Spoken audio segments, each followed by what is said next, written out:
그 오늘 말씀에서 반복되는 어떤 예수님과 주변의 사람들과의 대화의 내용이 있습니다. 무엇인지 혹시 알아차리셨습니까? 따른다는 말입니다.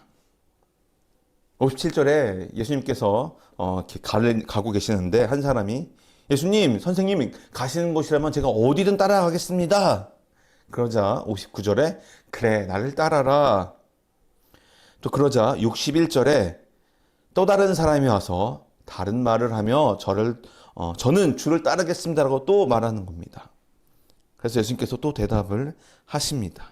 그리고 그 다음 10장에서 그 후에 예수님께서 70명을 또 제자를 세우셔서 이제 또 보내시는 장면이 나타납니다.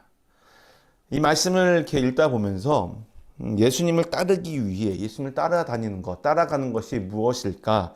그리고 예수님께서 그들에게 무슨 말씀을 하셨을까에 집중을 하면서 본문을 묵상하다가 예수님께서 원하시는 것이 이것 아닐까 하는 두 가지의 어떤 생각이 있고 또 하나님께서 주시는 은혜가 있어서 오늘 이 시간 그것을 나누고자 합니다. 제일 먼저 예수님을 따랐던 사람들 하면 누가 또 생각이 나십니까? 바로 12명의 제자였을 거예요. 제가 요즘에 또 다른 책을 읽고 있습니다. 지난주에는 이제 바벨론에서 그리스도인의 살기라는 책을 읽고, 이제 이번 주에는 또 레디컬이라는 책을 읽고 있는데, 오늘 말씀도 그 부분에서 많은 또 동기부여가 됐던 부분이 있습니다.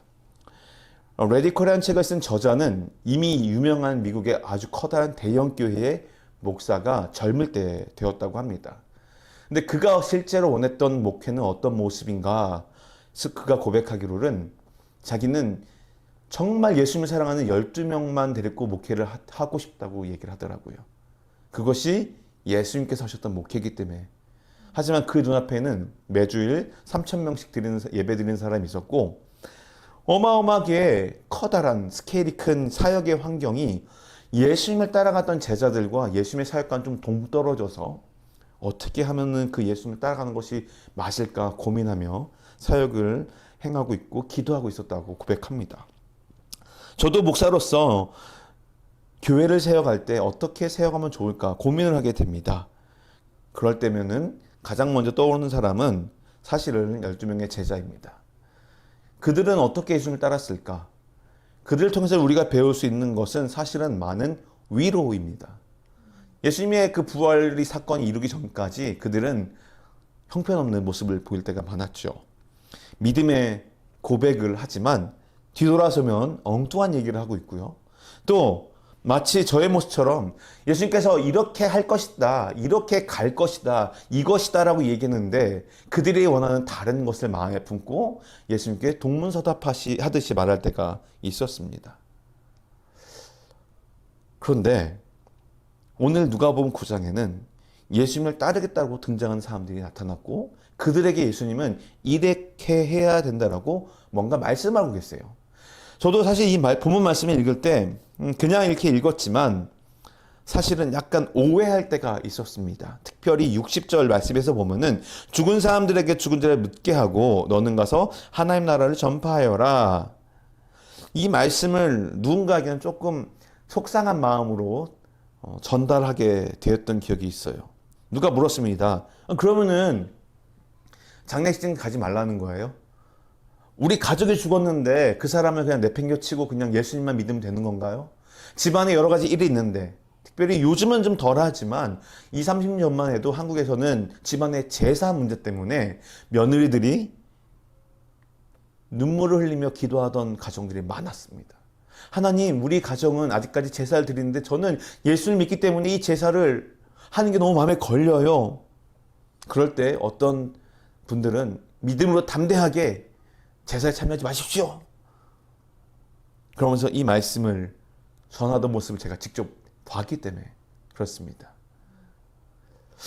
그런데 오늘 목사가 되어서 이 말씀을 깊이 묵상하며 하나님, 이 말씀은 무슨 말입니까? 어떻게 하라고 하신 말씀이십니까? 너무 차갑게 느낄 때가 있습니다. 예수님을 믿는 것 때문에 많은 것들을 포기해야 되고 심지어 죽은 사람들, 여기서 보면은 아버지의 장례를 치르지 말라고 말하는 것 같아 보이기 때문에 이것은 조금 어떻게 해석해야 될까요? 감사하게도 저희 육신 아버지는 이미 9년 전에 돌아가셨습니다. 그래서 아버지의 장사일과 무언가 겹쳤을 때 마음에 어려움은 없을 것 같아요. 이미 저는 벌어졌기 때문에. 그런데 혹자들에게 마치 주일 예배가 드려진 주일날 한국에 계신 부모님이 돌아가셨어요. 내가 이번 주 주일날 대표 기도를 해야 되는데, 내가 이번 주에 무슨 일이 있어서 꼭 교회 중요한 일에 참석하고 믿음의 본을 보여야 되는데 난 또 한국에 가야 됩니다.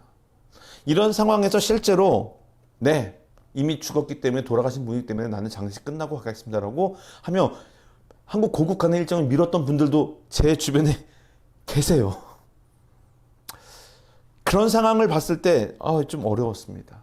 그런데 오늘 말씀을 나누면서 여러분께 여러 가지를 말할 텐데 특별히 두 가지를 살펴보면서 그 물음에 이렇게 적용하다 보면은 하나님께서 우리에게 이것 때문에 마음에 어려움을 느끼고 부담감을 느끼며 살라고 주신 말씀이 아니구나 라는 것을 깨닫고 마음의 정리가 되는 시간이 되었으면 좋겠습니다. 사실 먼저 58절의 말씀을 먼저 보았으면 좋겠어요. 58절에 보면 이렇게 말하고 있습니다. 예수님께서 얘기하는데 여우도 굴이 있고 하늘의 새들도 보금자리가 있지만 인자는 머리둘 곳조차 없구나 라고 얘기하고 있어요.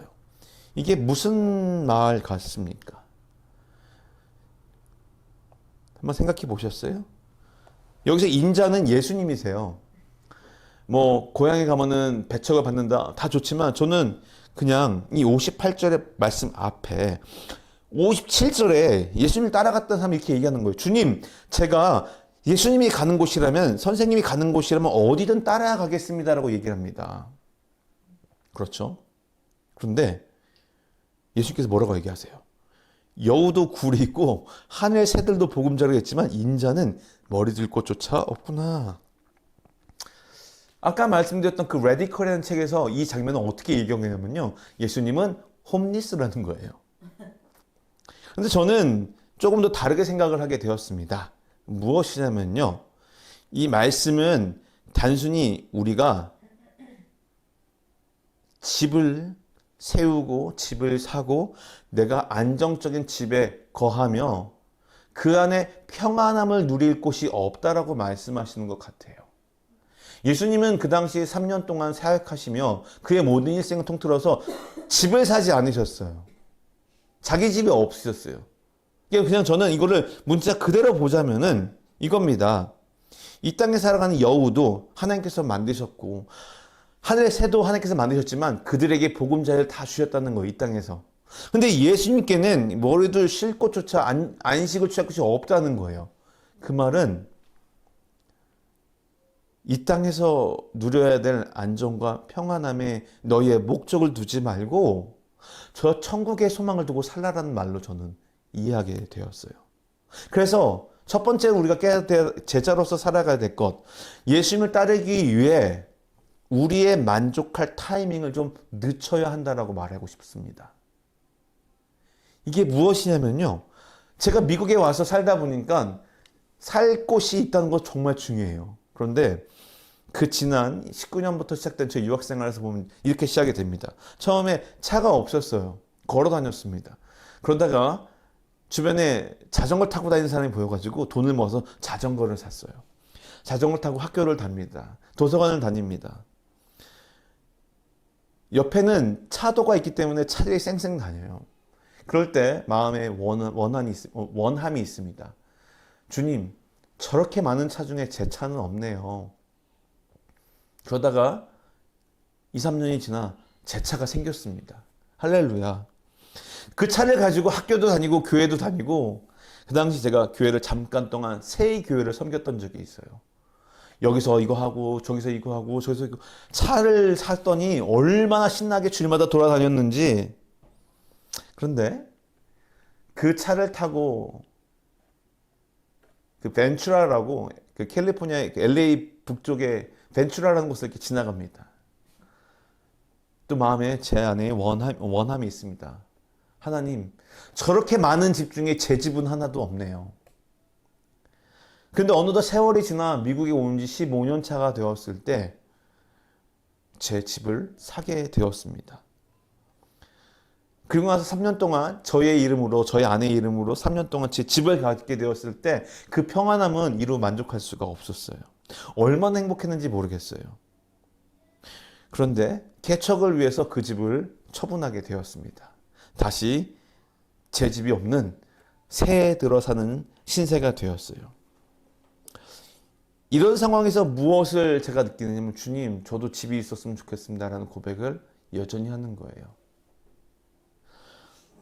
그런 저에게 혹은 동일한 마음으로 여러분 마음속에 원함이 있거나 여러분 마음속에 또 다른 면에 하나님 저 이게 원했으면 좋겠습니다, 이렇게 안정적인 좀 좋은 게 원합니다 할 때 저는 여러분께 이 말씀을 꼭 드리고 싶습니다. 예수님을 따르기 위해서 우리의 그 만족할 타이밍을 좀 늦추는 연습을 할 필요가 있어요. 예수님이 바로 그렇게 말씀하신 것 같아요. 자, 하나님께서 만드신 아버지께서 만드신 이 모든 세상의 동물들도 쉴 곳이 있지만 나에게는 머리들 곳조차 없단다.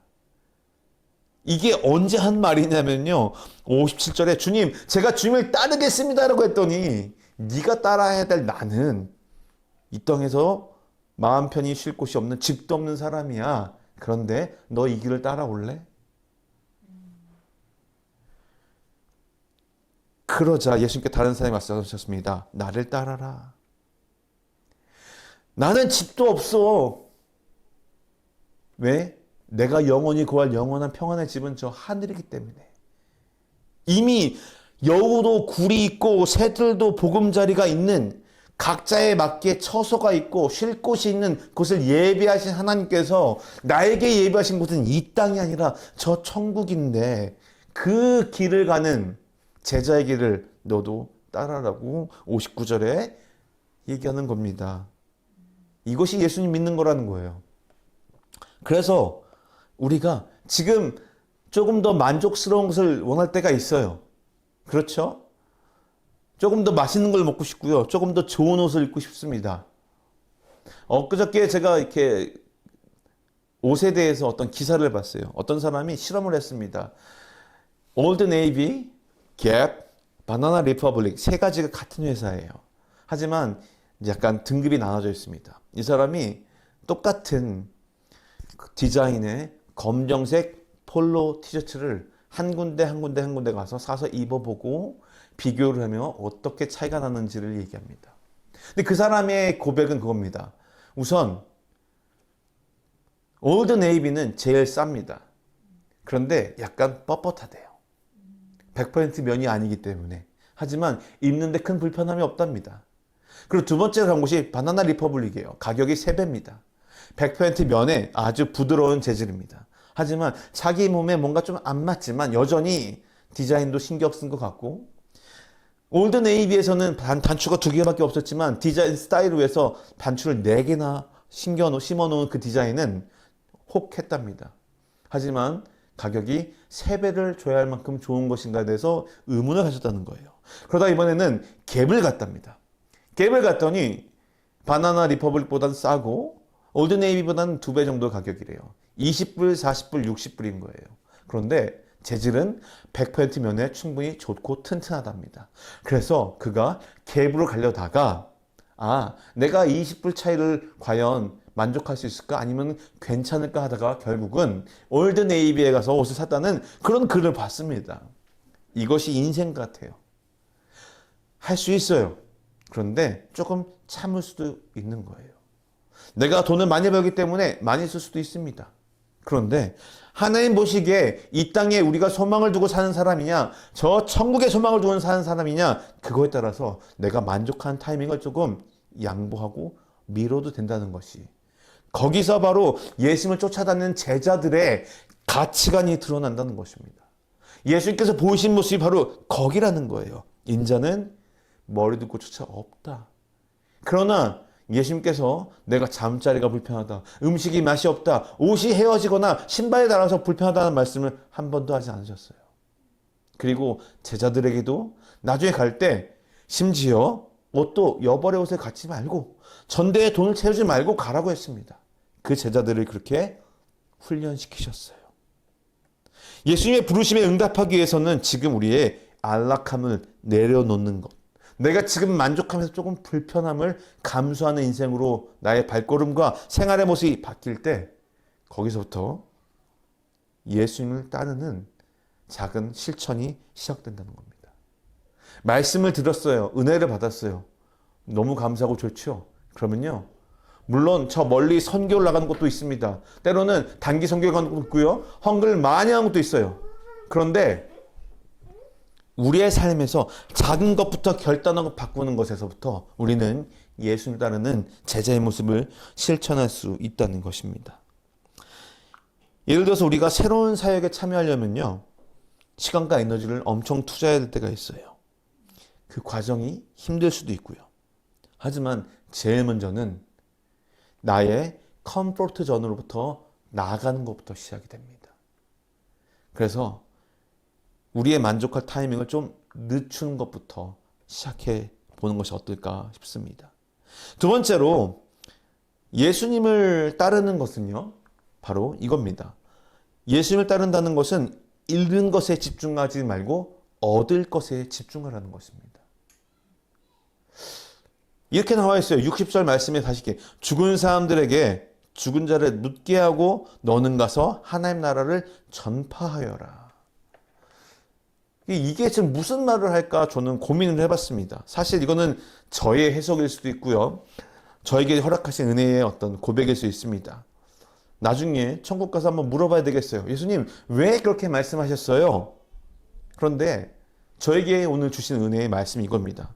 우리가 슬픔과 상실에만 집중하지 말라는 겁니다. 복음을 전파하며 기쁨과 소망을 얻으라는 예수님의 초대라는 거예요.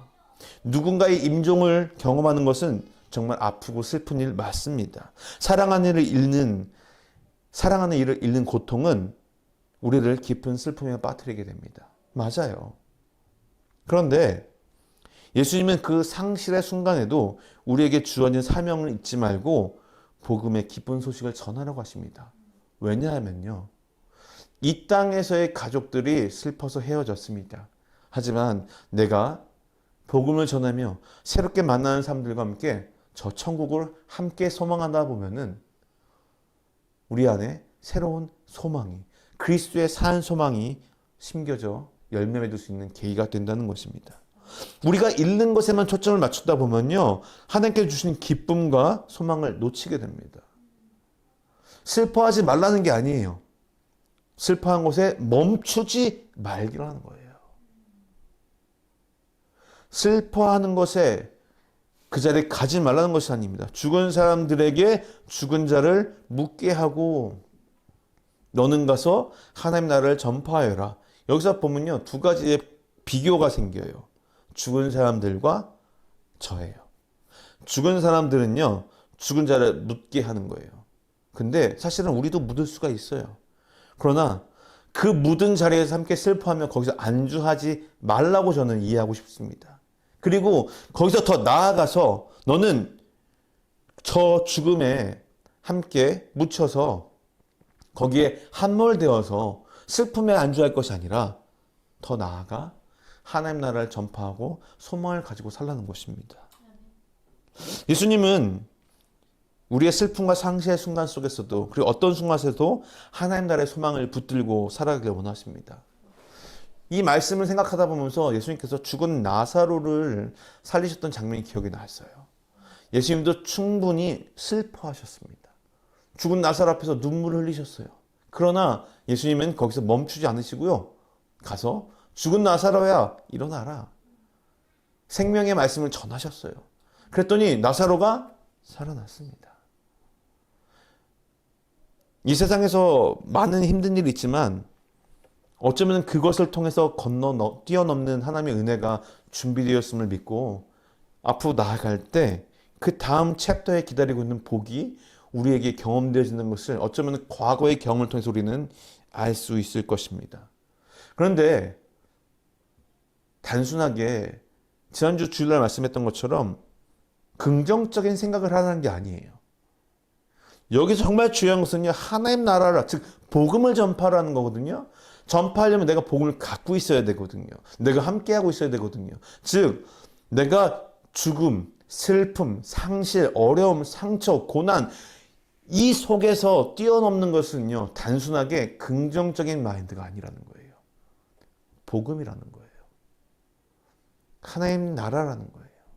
그것이 우리를 슬픔에서 빛 가운데 이끌어내는 복음의 능력이고, 예수님께서 말씀하시는 그 목적, 너희가 이 땅에서 이룬 것 때문에 슬퍼할 것이 아니라 저 천국의 소망을 두고 살다 보면은 그 모든 것을 넉넉히 이길 수 있는 힘을 줄 거다라는 것을 말씀하십니다.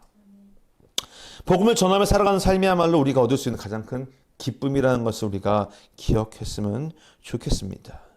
누군가에게 사랑의 손길을 내미는 것, 또 힘든 상황에 있는 사람들에게 위로의 말을 건네는 것, 다 예수님의 제자다운 모습입니다. 한 가지만 또 바라볼 것이 있어요.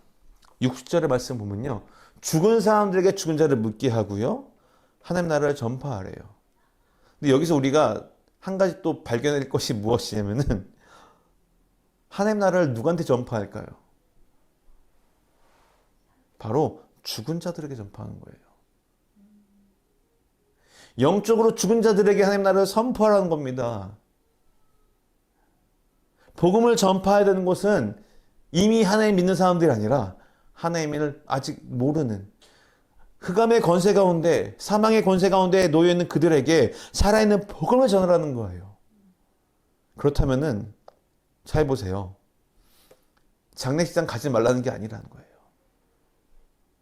지금 우리가 해야 될 것은 죽은 자들과 함께 슬픔과 소망 없음 가운데 암울해하며 디프레스 돼가지고 우울해하며 그렇게 살라는 것이 아니라 복음을 담대하게 전파할 수 있는 사람이 되라는 것입니다. 이 용기를 가진 사람들이 바로 누구냐? 바로 예수님을 따라 살아가는 것. 그래서 예수를 믿는 것은 잃는 것에 집중하지 말고 얻을 것을 집중하는 인생이라는 것입니다. 자, 그러고 나서 61절에 이렇게 말을 합니다. 주여, 다른 사람이 얘기하는 거예요. 저는 주를 따르겠습니다. 하지만 제가 먼저 가서 가족들에게 작별 인사라도 먼저 하게 해주십시오. 아까 같은 제가 이 말씀을 오해했던 모습처럼 전한다면 예수님은 참 정이 없으세요. 그렇죠? 그러지 않아요? 그래서 예수께서 딱 잘라 얘기합니다. 누구든지 쟁기를 잡고 뒤를 돌아보는 사람은, 이 말은 무엇입니까? 바로 61절 말씀에 야 됐어, 그냥 놔두고 나를 따라, 이 말씀이에요. 그럼 마치 너무 정이 없는 것 같아 보이죠. 그런데 그렇지 않다는 거예요. 왜냐하면은 바로 그 다음 장 누가복음 10장에서 어떤 사람들이 이렇게 예수님께 따지면서 물어봐요. 주님, 하나님의 계명이 하나님을 사랑하고 내 이웃을 사랑하는데 그 내 이웃이 누굽니까? 그랬더니 뭐라고 그러죠? 예수님께서 그 유명한 사마리아인의 비유를 들어 말씀하십니다. 그리고 나서 마지막 절 이렇게 얘기하고 있어요. 자비를 베풀고 섬기는 사람, 즉 자비를 베푼 그 사마리아인이 진정한 이웃을 사랑하는 사람이다. 그래서 너도 가서 이와 같이 하여라. 이것이 누가복음 10장 37절의 말씀이에요. 그럼 이런 예수님께서 지금 가족을 다 포기하고 모든 이 혈연, 인연 다 끊고 예수님을 따르라는 것입니까? 아니죠. 예수님께서 강조하는 것이 지금 오늘 전체의 말씀 속에 흐르는 것이 하나가 있다는 거예요. 무엇이냐면은 우리의 삶에서 우선순위를 하나님으로 두라는 거예요. 가족 좋습니다. 가족을 사랑하는 것, 부모를 공경하는 것, 자녀를 사랑하고 양육하는 것, 부부가 서로 사랑하는 것. 근데 지금 이 말하는 것들, 내 이웃을 사랑하는 것, 직장에서 사람들과 사이좋게 지내고 섬기는 마음으로, 이 모든 것들 성경이 말하지 않는 것입니까? 성경이 다 말하고 있어요. 사실은 그 모든 것 다 하나님께서 우리에게 그렇게 하라고 말씀하세요. 한 번도 너의 부모를 공경하지 말라는 것 없습니다. 공경하라고 그랬어요. 심지어 구약 성경에서는 너의 부모를 공경하면은 너가 장수하리라 약속하시 하셨어요. 그럼 무엇이냐? 바로 나와 하나님의 관계로 다른 모든 관계를 볼 수 있는 눈을 가지라는 겁니다. 하나님께서 나에게 주신 말씀으로 이 세상을 바라보는 눈을 가지라는 거예요. 누군가가 슬퍼했어요. 같이 울어주는 것 좋습니다. 공감해주는 것 좋습니다. 그런데 거기서 끝나는 게 아니에요. 그들에게 예수 그리스도가 소망 되심을 알리려야 되는 거예요. 함께 슬퍼하지만 내가 그 슬픔과 소망 없음에 좌절하고 쓰러지는 것이 아니라 예수님의 주신 소망으로 일어서서 누군가에게 위로할 수 있는 복음을 전하는 사람이 되어야 된다는 거예요. 그것이 바로 예수님을 따르는 삶이라는 겁니다.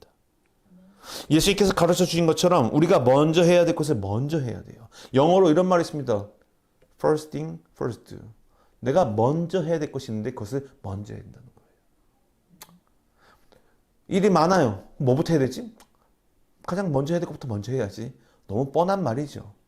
그러면 그 먼저가 무엇이냐? 예수님을 따르는 사람이라면 바로 하나님을 우리 마음속에 주인으로 다시 한번 모시고 예수님이라면 이 상황을 어떻게 보실까? 때로는 예수님의 감정을 우리가 느껴보려야 되고요. 하나님의 마음을 느껴야 된다는 것입니다. 그래서 우리의 마음이 다른 것에 휩쓸리기 전에 먼저 예수님을 따르는데 집중하기를 기도해야 됩니다. 그 길이 비록 험난할지라도 예수님이 함께 하신다면 결코 외롭지 않을 것입니다. 예수님은 우리에게 분명히 말씀하세요. 나를 따르라고요. 근데 그 따르는 삶이 이 땅에 소망을 두고 사는 삶이 아니라 저 천국에 소망을 두고 사는 삶이라고 몸소 실천하시면서 말씀하셨습니다. 그것이 사실은 복음의 모습이에요. 세상에서 가장 소중한 복음을 전파할 수 있는 그 특권을 우리가 가졌다는 것은 우리 삶이 허투루 부른 자리가 아니라는 거예요. 그래서 하나님 나라의 소망을 품고 살아가며 그 과정 가운데 우리에게 주신 기쁨과 평안을 우리는 발견해야 할 의무가 있습니다. 하나님이 이미 예비해 두셨어요. 그리고 그 길을 먼저 보여주셨어요. 예수 그리스도를 통해서. 우리는 그 길을 따라가야 됩니다. 그래서 예수님을 따르는 삶, 제일 먼저 우리가 만족할 그 타이밍을 좀 늦추는 연습을 해보기를 주님의 이름으로 축원합니다. 그리고 또 우리 삶 속에 잃은 것에 집중하지 말고 얻을 것, 하나님께서 우리에게 부어줄 소망을 간절히 사모하며 또 믿음으로 간구하고 기도하여서 뒤를 돌아보지 말고 앞으로 전진하는 인생이 되기를 축복합니다.